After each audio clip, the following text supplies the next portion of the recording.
Hello and welcome back to Ranking 76, where we review and rank the heroes and villains of the American West. Except for today, because we're covering Black Elk, and for those who are not familiar with Black Elk, a lot of his life goes around one vision he had when he was 9 years old. And frankly, I didn't know what I could necessarily cut, browse over, or do with. So Matt has volunteered to actually just read the whole thing, and I think it's really interesting. Like of all of the stories and the visions that we've covered so far, this one's up there pretty good. There's a lot of good detail. There's a lot with Sioux religion and culture and all of that, and there's a lot of hidden details that make it really tricky to cover everything. So just to do the whole vision here, and then when we get into the episode, which will be in the next episode over, that'll be coming out shortly after this is posted. That's when we'll kind of get into it. But this will be a nice little appetizer with the beautiful voice and the reading chops of one Matthew Jackson. I'm your reader today. I hope you have your coffee and you're sitting by a warm fire. Please do this the whole time. All right, let's get going. All right. When we had camped again, I was lying in our teepee and my mother and father were sitting beside me. I could see out through the opening, and there were two men coming from the clouds, head first like arrows slanting down. And I knew they were the same that I had seen before. Each now carried a long spear, and from the points of these a jagged lightning flashed. They came clear down to the ground this time and stood a little way off and looked at me and said, "Hurry, come, your grandfathers are calling you." Then they turned and left the ground like arrows slanting upward from the bow. When I got up to follow, my legs did not hurt me any more, and I was very light. I went outside the teepee, and yonder, where the men with flaming spears were going, a little cloud was coming very fast. It came and stooped and took me and turned back to where it came from, flying fast. And when I looked down, I could see my mother and father yonder, and I felt sorry to be leaving them. Then there was nothing but the air and the swiftness of the little cloud that bore me and those two men, still leading up to where white clouds were, piled like mountains on a wide blue plain. And in them thunder beings lived and leaped and flashed. Now, suddenly, there was nothing but a world of cloud, and we three were there alone in the middle of a great white plain with snowy hills and mountains staring at us. And it was very still, but there were whispers. Then the two men spoke together, and they said, "Behold him, the being with four legs." I looked and saw a bay horse standing there, and he began to speak. "Behold me," he said. "My life history you shall see." Then he wheeled about to where the sun goes down and said, "Behold them, their history you shall know." I looked, and there were 12 black horses yonder, all abreast with necklace of bison hooves, and they were beautiful. But I was frightened because their manes were lightning and there was thunder in their nostrils. Then the bay horse wheeled to where the great white giant lives, the north, and said, "Behold," and yonder there were 12 white horses all abreast. Their manes were flowing like a blizzard wind, and from their noses came a roaring, and all about them white geese soared and circled. Then the boy wheeled round to where the sun shines continually, the east, and bade me look. And there 12 sorrel horses with necklaces of elk's teeth stood abreast, with eyes that glimmered like the daybreak star and manes of morning light. Then the bay wheeled once again to look upon the place where you are always facing, the south. And yonder stood 12 buckskins all abreast, with horns upon their heads and manes that lived and grew like trees and grasses. And when I had seen all these, the bay horse said, "Your grandfathers are having a council. These shall take you, so have courage." Then all the horses went into formation, four abreast, the blacks, the whites, the sorrels, and the buckskins, and stood behind the bay, who turned now to the west and neighed. And yonder suddenly the sky was terrible with a storm of plunging horses in all colors, and shook the world with thunder, neighing back. Now turning to the north, the bay horse whinnied, and yonder all the sky roared with mighty wind of running horses in all colors neighing back. And when he whined to the east, there too the sky was filled with glowing clouds of manes and tails of horses in all colors singing back. Then to the south he called, and it was crowded with many colored happy horses nickering. Then the bay horse spoke to me again and said, "See how your horses all come dancing." I looked, and there were horses, horses everywhere, a whole sky full of horses dancing around me. "Make haste," the bay horse said, and we walked together side by side, while the blacks, the whites, the sorrels, and the buckskins followed, marching four by four. I looked about me once again, and suddenly the dancing horses without number changed into animals of every kind, and into all the fowls that are. And these fled back to the four quarters of the world from whence the horses came and vanished. Then, as we walked, there was a heaped up cloud ahead that changed into a teepee, and a rainbow was the open door of it. And through the door I saw 6 old men sitting in a row. The 2 men with the spears now stood beside me, one on either hand, and the horses took their places in their quarters, looking inward four by four. And the oldest of the grandfathers spoke with a kind of voice and said, "Come right in, and do not fear." As he spoke, all the horses of the four quarters neighed and cheered me. As he spoke, all the horses of the four quarters neighed to cheer me. So I went in and stood before the 6, and they looked older than the men can ever be, old like hills, like stars. The oldest spoke again.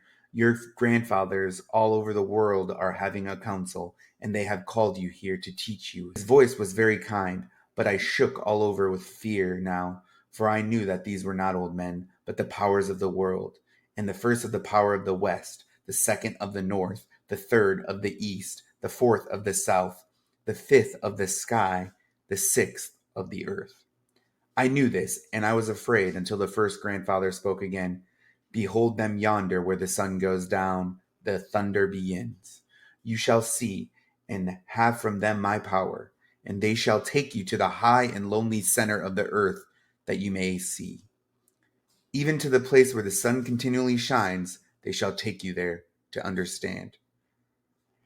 And as he spoke of understanding, I looked up and saw the rainbow leap with flames of many colors over me.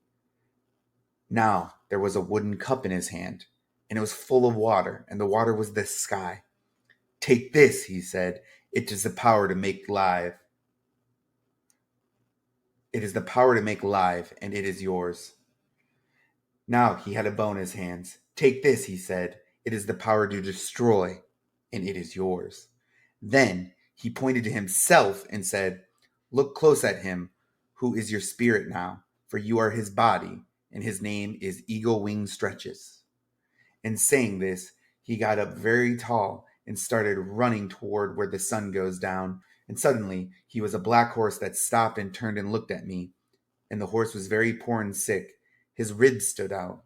Then the second grandfather, he of the north, arose with a herb of power in his hand and said, "Take this and hurry." I took it and held it toward the black horse yonder.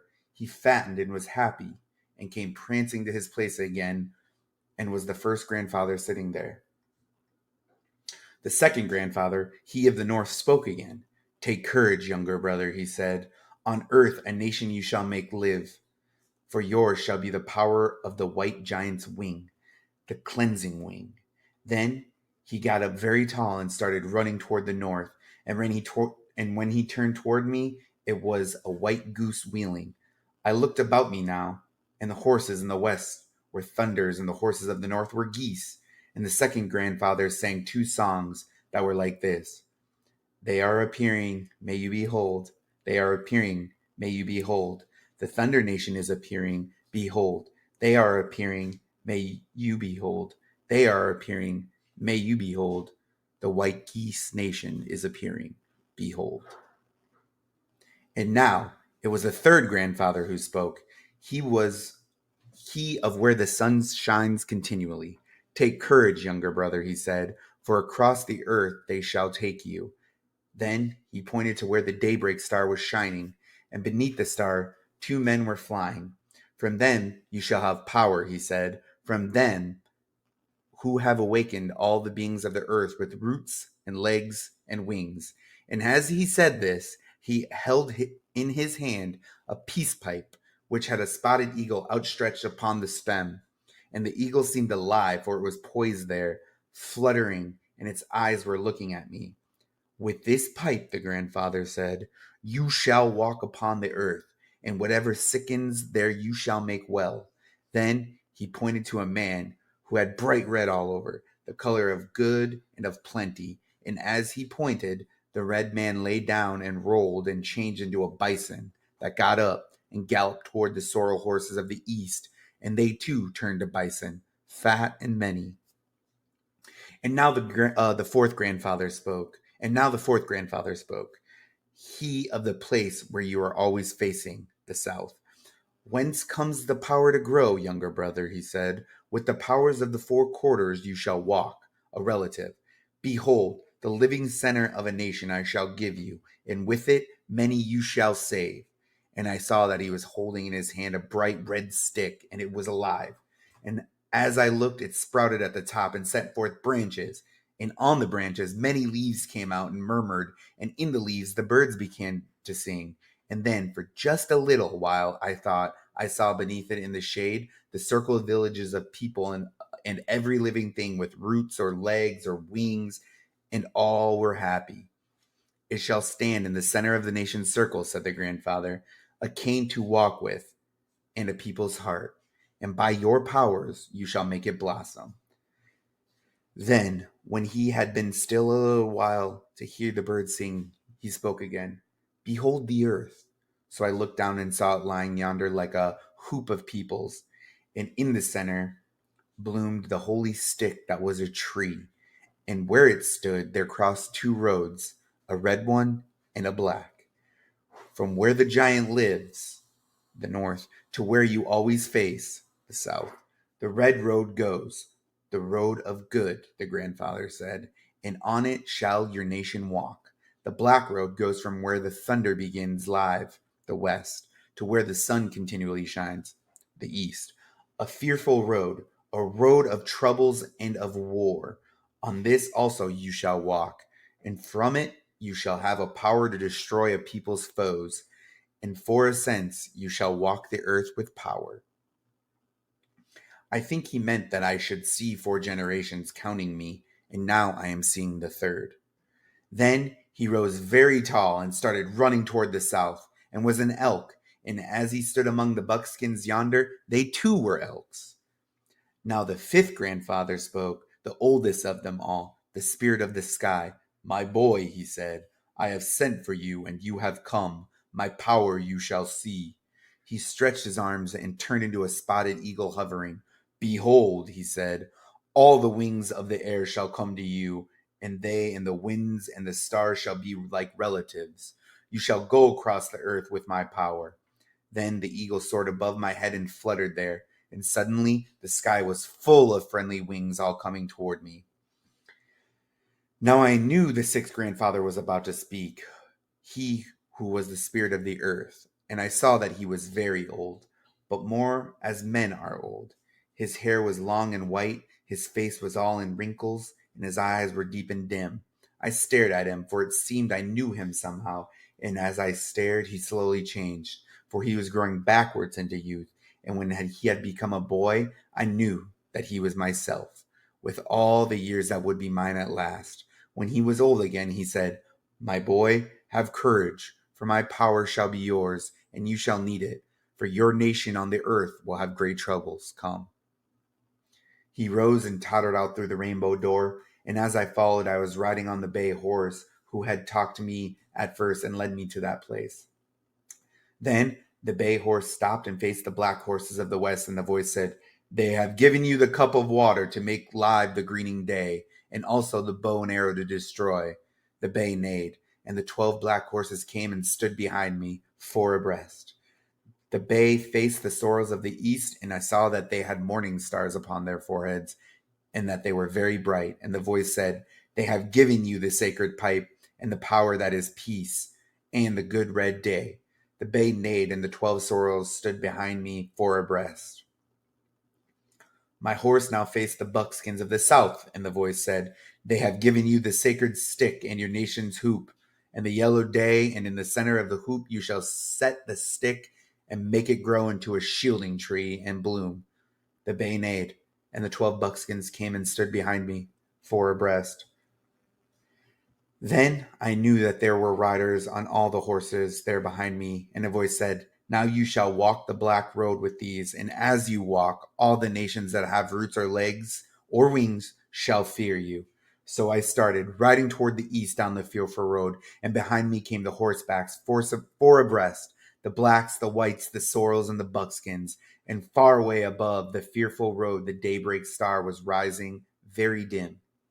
I looked below me, where the earth was silent in a sick green light, and saw the hills look up, afraid in the grasses on the hills, and all the animals, and everywhere about me were the cries of frightened birds and sounds of fleeing wings. I was a chief of all the heavens riding there, and when I looked behind me, all the 12 black horses reared and plunged and thundered, and their manes and tails were whirling hail, and their nostrils snorted lightning. And when I looked below again, I saw a slant hail falling and long, sharp rain. And where we passed, the trees bowed low and the hills were dim. Now the earth was bright again as we rode. I could see the hills and valleys and creeks and rivers passing under. We came above a place where three streams made a big one, a source of mighty waters, and something terrible was there. Flames were rising from the waters, and in the flames a blue man lived. The dust was floating all about him in the air. The grass was short and withered. The trees were wilting. Two-legged and four-legged beings lay there thin and panting, and wings too weak to fly. Then the black horse riders shouted, "Hoka hey!" and charged down upon the blue man, but were driven aback. And the white troop shouted, charging, and was beaten. Then the red troop and the yellow. And when each had failed, they all cried together, Eagle wing stretches, hurry! And all the world was filled with voices of all kinds that cheered me. So I charged. I had the cup of water in one hand, and in the other was the bow that turned into a spear. As the bay, I swooped down, and the spear's head was sharp lightning. I stabbed the blue man's heart, and it was struck. I could hear the thunder rolling and many voices that cried, Unhi, meaning I had killed. The flames died. The trees and grasses were not withered any more, and murmured happily together, and every living being cried in gladness with whatever voice it had. Then the four troops of horsemen charged down and struck the dead body of the blue man, counting coup, and suddenly it was only a harmless turtle. You see, I had been riding with the storm clouds and had come to earth as rain, and it was drought that I had killed with the power of the six grandfathers gave me. So we were riding on the earth now, down along the river, flowing full from the source of waters. And as soon ahead, the circled village of people in the valley, and a voice said, Behold, a nation, it is yours. Make haste, eagle wing stretches. I entered the village riding with the four host I entered the village riding, with the four horse troops behind me, the blacks, the whites, the sorrels, and the buckskins, and the place was filled with moaning and with mourning for the dead. The wind was blowing from the south like fever, and when I looked around, I saw that in nearly every teepee the women and the children and the men lay dying with the dead. So I rode around the circle of the village, looking in upon the sick and dead, and I felt like crying as I rode. But when I looked behind me, all the women and the children and the men were getting up and coming forth with happy faces. And a voice said, Behold, they have given you the center of the nation's hoop to make it live. So I rode to the center of the village with the horse troops in their quarters So I rode to the center of the village with the horse troops in their quarters round about me, and there the people gathered, and the voice said, Give them now the flowering stick that they may flourish, and the sacred pipe that they may know the power that is peace, and the wing of the white giant that they may have endurance and face all winds with courage. So I took the bright red stick, and at the center of the nation's hoop I thrust it in the earth. As it touched the earth, it leaped mightily in my hand and was a wagachan, the rustling tree, very tall and full of leafy branches, and all the birds singing. And beneath it, all the animals were mingling with the people like relatives and making happy cries. The women raised their tremolo of joy, and the men shouted all together, Here we shall rise, our children, and be as little chickens under the mother Sheo's wing. Then I heard the white wind blowing gently through the tree and singing there. and from the east the sacred pipe came flying on its eagle wings and stopped before me, there beneath the tree, spreading deep peace around it. Then the daybreak star was rising, and a voice said, "It shall be a relative to them, and who shall see it shall see much more, for thence comes wisdom. And those who do not see it shall be dark. And all the people raised their faces to the east, and the star's light fell upon them, and all the dogs barked loudly, and the horses whinnied. Then, when the many little voices ceased, the great voice said, Behold, the circle of the nations hoop, for it is holy, being endless, and thus all power shall be one power in the peoples without end. Now they shall break camp and go forth upon the road and go forth upon the red road, and your grandfathers shall walk with them. So the people broke camp and took the good road with the white wing on their faces, and the order of their going was like this. First, the black horse riders with the cup of water, and the white horse riders with the white wing and the sacred herb, and the sorrel riders with the holy pipe, and the buckskins with the flowering stick. And after these, the little children and the youths and maidens followed in a band. Second came the tribe's 4 chieftains, and their band was all young men and women. Third, the nation's 4 advisors, leading men and women neither young nor old. Fourth, the old men hobbling with their canes and looking to the earth. Fifth, old women hobbling with their canes and looking to the earth. Sixth, myself, all alone, upon the bay with the bow and arrows that the first grandfather gave me. But I was not the last, for when I looked behind me, there were ghosts of people like a trailing fog as far as I could see. Grandfathers of grandfathers and grandmothers of grandmothers without number. And over these a great voice, the voice that was the South, lived, and I could feel it silent. And as we went, the voice behind me said, Behold, a good nation walking in a sacred manner in a good land.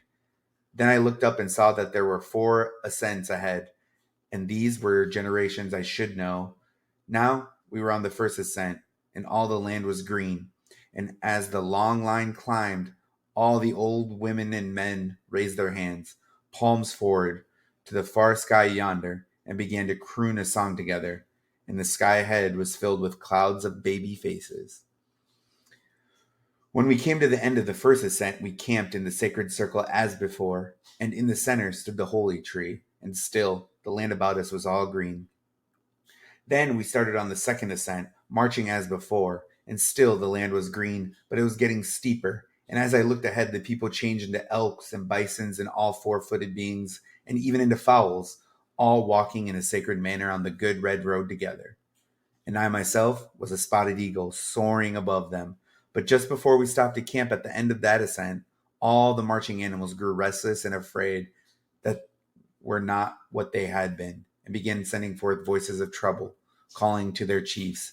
And when they camped at the end of the ascent, I looked down and saw that leaves were falling from the holy tree. And the voice said, Behold your nation, and remember what your 6 grandfathers gave you, for thenceforth your people walk in difficulties. Then the people broke camp again and saw the black road before them towards where the sun goes down, and black hot clouds coming yonder, and they did not want to go, but could not stay. And as they walked the third ascent, all the animals and fowls that were people ran here and there, for each one seemed to have his own little vision that he followed in his own rules. And all over the universe I could hear the winds at war like wild beasts fighting. And when we reached the summit of the third ascent and camped, the nation's hoop was broken. Like a ring of smoke that spreads and scatters, the holy tree seemed dying and all its birds were gone. And when I looked ahead, I saw that the fourth ascent would be terrible. Then, when the people were getting ready to begin the fourth ascent, the voice spoke like someone weeping, and it said, Look there upon your nation. And when I looked down, the people were all changed back to human, and they were thin, their faces sharp, they were starving, their ponies were only hide and bones, and the holy tree was gone. And as I looked and wept, I saw that there stood on the north side of the starving camp a sacred man who was painted red all over his body, and he held a spear. And as he walked into the center of the people, and there he lay down and rolled. And when he got up, it was a fat bison standing there. And where the bison stood, a sacred herb sprang up right where the tree had been in the center of the nation's hoop. The herb grew and bore 4 blossoms on a single stem while I was looking, a blue, a white, a scarlet, and a yellow, and the bright waves of these flashed to the heavens. I now know what this meant, that the bison were the gift of a good spirit and were our strength. But we should lose them, and from the same good spirit we must find another strength. For the people all seemed better when the herb had grown and bloomed, and the horses raised their tails and neighed and pranced around, and I could see a light breeze going from the north among the people like a ghost. And suddenly the flowering tree was there again, and at the center of the nation's hoop, where the four-rayed herb had blossomed. I was still the spotted eagle floating, and I could see that I was already in the fourth ascent, and the people were camping yonder at the top of the third long rise. It was dark and terrible about me, for all the winds of the world were fighting. It was like a rapid gunfire, and like whirling smoke, and like women and children wailing, and like horses screaming all over the world. I could see many people yonder running about, setting the smoke flat poles and fastening down their teepees against the wind, for the storm cloud was coming on them very fast and black, and they were frightened, swallows without number fleeing before the cloud. Then a song of power came to me, and I sang it there in the midst of the terrible place where I was. It went like this: A good nation I will make live. This the nation above, he said. They have given me the power to make over. And when I had sung this, a voice said, To the four quarters you shall run for help, and nothing shall be strong before you. Behold him. Now I was on my bay horse again, because the horse is of the earth, and it was there my power would be used. And as I obeyed the voice and looked, there was a horse, all skin and bones, yonder in the west, a faded brownish black. And a voice there said, Take this and make him over. And it was the four-rayed herb that I was holding in my hand. So I rode above the horse in a circle. And as I did this, I could hear the people yonder calling for spirit power. A hey, a hey, a hey, a hey. Then the poor horse neighed and rolled, and got up. And he was a big, shiny black stallion with daples all over him, and his mane about him like a cloud. He was like chief of all the horses, and when he snorted, it was a flash of lightning, and his eyes were like the sunset star. He dashed to the west and neighed, for the west was filled with the dust of hooves. Horses without number, shiny black, came plunging from the dust. Then he dashed toward the north and neighed, and to the east and to the south. And the dust clouds answered, giving forth their plunging horses without number, whites and sorrels and buckskins, fat, shiny, rejoicing in their fleetness and their strength. It was beautiful, but it was also terrible. Then they all stopped short, rearing, and were standing in a great hoop about their black chief at the center, and were still. And as they stood, 4 virgins, more beautiful than women of the earth can be, came through the circle, dressed in scarlet, one from each of the 4 quarters, and stood about the great black stallion in their places. And one held the wooden cup of water, and one the white wing, one the pipe, and one the nation's hoop. All the universe was silent, listening. And then the great black stallion raised his voice and sang. The song he sang was this: My horse is prancing, they are coming. My horse is neighing, they are coming. Prancing, they are coming. All over the universe they come, and they will dance. May you behold them 4 times. A horse nation they will dance. May you behold them 4 times. His voice was not loud, but it went all over the universe and filled it. There was nothing that did not hear, and it was more beautiful than anything can be. It was so beautiful that nothing anywhere could keep from dancing. The virgins danced, and all the circled horses, the leaves on the tree, the grasses on the hills and in the valleys, the water in the creeks and the rivers and lakes, the 4-legged and the 2-legged, and the wings of the air all danced together to the music of the stallion's song. And when I looked down upon my people yonder, the cloud passed over, blessing them with friendly rain, and stood in the east with a flaming rainbow over it. Then all the horses went singing back to their places beyond the summit of the fourth ascent, and all things sang along with them as they walked. And a voice said, All over the universe, they have finished a day of happiness. And looking down, I saw that the whole wide circle of the day was beautiful and green, with the fruits growing and the things kind and happy. Then a voice said, "Behold this day, for it is yours to make. Now you shall stand upon the center of the earth to see, for they for there they are taking you."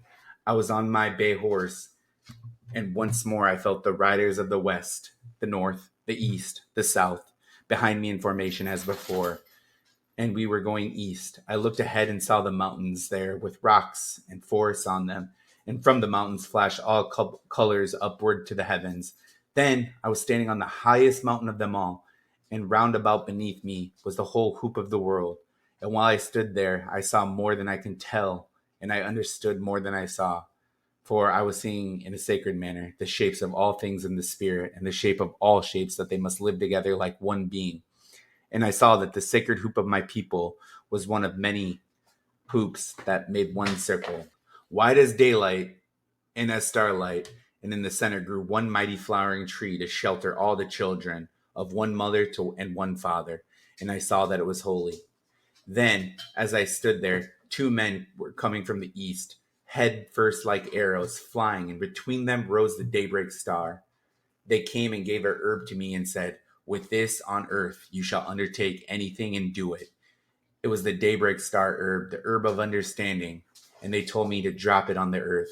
I saw it falling far, and when it struck the earth, it rooted and grew and flowered. Four blossoms with one stem, a blue, a white, a scarlet, and a yellow. And the rays from these streamed upward to the heavens, so that all creatures saw it, and in no place was there darkness. Then the voice said, "Your six grandfathers, now you shall go back to them." I had not noticed how I was dressed until now, and I saw that I was painted red all over, and my joints were painted black, with white stripes between my joints. My bay had lightning stripes all over him, and his mane was cloud. And when I breathed, my breath was lightning. Now two men were leading me, head first like arrows slanting upward, the two that brought me from the earth. And as I followed on the bay, they turned into four flocks of geese that flew in circles, one above each other, sending forth a sacred voice as they flew. Burp, burp, burp, burp. Then I saw ahead the rainbow flaming above the teepee of the six grandfathers, built and roofed with cloud and sewed with thongs of lightning. And underneath it were all the wings of the air, and under them the animals and men. All these were rejoicing, and thunder was like happy laughter. As I rode in through the rainbow door, there were cheering voices from all over the universe, and I saw six grandfathers sitting in a row, with their arms held toward me and their hands palms out. And behind them, in the cloud, were faces thronging, without number, of the people yet to be. "He has triumphed!" cried the six together, making thunder. As I passed before them, each gave again the gift that had given me before: a cup of water, the bow and arrows, the power to make life and destroy, and white wing of cleansing, and the healing herb, the sacred pipe, the flowering stick. And each one spoke in turn from west to south, explaining what he gave as he had done before. And as each one spoke, he melted down into the earth and rose again. And as each did this, I felt nearer to earth. Then the oldest of them all said, "Grandson, all over the universe you have seen. Now you shall go back with power to the place from whence you came. And it shall happen yonder that hundreds shall be sacred, hundreds shall be flames. Behold." I looked below and saw my people there, and all were well and happy except one, and he was lying like the dead, and that one was myself. Then the oldest grandfather sang, and his song was like this: "There is someone lying on the earth in a sacred manner. There is someone on the earth, he lies in a sacred manner. I have made with him to walk." Now the teepee, built and roofed with cloud, began to sway back and forth as in a wind, and the flaming rainbow door was growing dimmer. I could hear voices of all kinds crying from outside. "Eagle Wine Stretches is coming forth. Behold him." When I went through the door, the face of the day of earth was appearing with the daybreak star upon its forehead, and the sun leaped up and looked upon me, and I was going forth alone. And as I walked alone, I heard the sun singing as it arose, and it sang like this: "With visible face I am appearing.